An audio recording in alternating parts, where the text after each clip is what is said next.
માત્ર 45 દિવસમાં કમાણી શરૂ। કાકડીને વાવેતર માટે વાવાથી લઈને હાર્વેસ્ટિંગ સુધીની પૂરી માહિતી। તમારે નોન્યુ સીડની સમીર અથવા રુચિતા વેરાયટી લેવાની, જે તમારે 60 ની જારીએ મલ્ચિંગના પટ્ટામાં 1.25 ફૂટે બે બાજુ વાવી જવાની। કાકડીને વાવેતર માટે 20 થી 35 ડિગ્રી તાપમાન જોઈએ। જાન્યુઆરી, ફેબ્રુઆરી, જૂન, જુલાઈ, સપ્ટેમ્બર, ઓક્ટોબરમાં કાકડીના વાવેતર માટે યોગ્ય વાતાવરણ મળી રહે। પાયાના ખાતર માટે છાણિયા ખાતર સાથે ડીએપી, વન્ડર લાઈફ, ઝીંક પ્લસ અને મૂળ શક્તિ આપવાનું। વાવેતરના 20-25 દિવસે ડ્રીપ દ્વારા યુરિયા આપવું।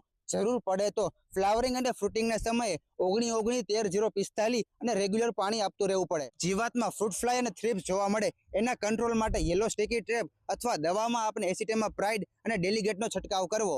રોગમાં સુકારો અને છારો જોવા મળે, એના કંટ્રોલ માટે ટાઈમ ટુ ટાઈમ સારી ફૂગનાશકનો છંટકાવ કરવો। 45 થી 50 દિવસમાં પહેલું હાર્વેસ્ટિંગ મળે। રેગ્યુલર હાર્વેસ્ટિંગ કરતું રહેવું પડે, જેથી ઉત્પાદન સારું મળે। અમારે અડધા વીઘામાંથી એકાત્રા 250 થી 300 કિલો જેટલી કાકડી ઉતરે છે અને માર્કેટ પ્રાઇસની વાત કરી તો 10 થી 15 રૂપિયાની વચ્ચે રહે છે પર કેજી।